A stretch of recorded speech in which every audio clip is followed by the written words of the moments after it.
0.2 mét ពីខ្សែចម្លងនោះហើយលំហាត់របស់យើងគឺគេឲ្យ1 0 ស្មើ4 pi គុណ10ស្វ័យគុណ17សួស្តីបងប្អូនទាំងគ្នាសូមស្វាគមន៍មកកាន់សាលាអ៊ីងហានថ្ងៃនេះអ្នកគ្រូមានលំហាត់តាក់ទងទៅនឹងអង្គដូចសងវិញ្ញាតិចមួយដើម្បីមកចែកជូនបងប្អូនទាំងអស់គ្នាអញ្ចឹងយើងកន្លែងមកមើលលំហាត់របស់យើងមកគេប្រាប់ថាខ្សែចម្លងត្រង់វែងមួយមានចរន្តឆ្លងកាត់8អាំពែចូលគណនាអង្គដូចសងវិញ្ញាតិចនៅត្រង់ចំណុចមួយដែលមានចម្ងាយ 0.2 ម៉ែត្រពីខ្សែចម្លងនោះហើយលំហាត់របស់យើងគឺគេឲ្យ1 0 ស្មើ4 pi គុណ10ស្វ័យគុណ17ចំពោះលំហាត់អង្គដូចសងវិញ្ញាតិចគឺមានរូបមន្តច្រើនប៉ុន្តែយើងអាចសម្គាល់រូបមន្តឬក៏ដឹងរូបមន្តបានគឺដោយសារតែបំរាប់របស់ប្រធានអញ្ចឹងប្រធានរបស់យើងគឺគេឲ្យបំរាប់ទី1គឺអង្គតង់ស៊ីតេចរន្ត8អាំពែហើយបំរាប់ទី2គឺគេឲ្យចម្ងាយអញ្ចឹងគេឲ្យចម្ងាយ 0.2 ម៉ែត្រហើយនឹង1 0អញ្ចឹងពេលដែលយើងដឹងបំរាប់ពីនឹងហើយយើងរកនឹករូបមន្តទៅគឺលំហាត់របស់យើងចូលរូបមន្ត B ស្មើ1 0គុណនឹង E ចែកឲ្យ2 pi D អញ្ចឹងតកតងនឹងលំហាត់ហ្នឹងគឺចូលរូបមន្ត B ស្មើ1 0គុណនឹង E ចែកឲ្យ2 pi D បន្ទាប់មកទៀតយើងដាក់ដោយមកដោយហ្នឹងគឺយើងដាក់បំរាប់របស់ប្រធានរបស់យើងគឺគេប្រាប់អង្គតង់ស៊ីតេចរន្ត E គឺស្មើ8អាំពែហើយ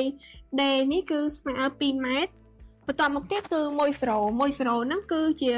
តម្លៃថេរទោះបីជាគេអត់ប្រាប់ក៏នៅតែតម្លៃនឹងដដែលមានន័យថាយើងចង់ចាំវាទុកណាអញ្ចឹង1 0គឺ4 pi គុណ10ស្វ័យគុណ17ដាក់ຂະຫນាតរបស់វាមកបន្ទាប់ពីយើងដឹងបំរាប់អស់ហើយគឺយើងអាចចំនួនលេខហ្នឹងចូលទៅក្នុងប្រធានលំហាត់របស់យើងបានហើយអញ្ចឹងអូនធ្វើការចំនួនមកដាក់គេបាន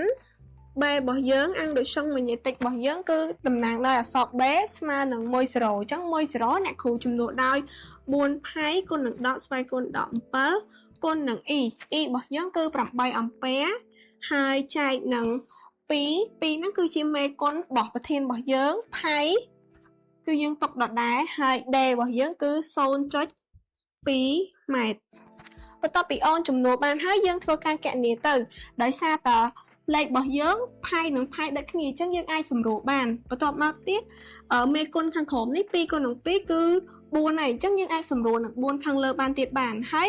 នៅខាងក្រោមគឺនៅសល់តែ 0.1 ឯងបើយើងទៅសេជាស្វ័យគុណមានន័យថា10ស្វ័យគុណ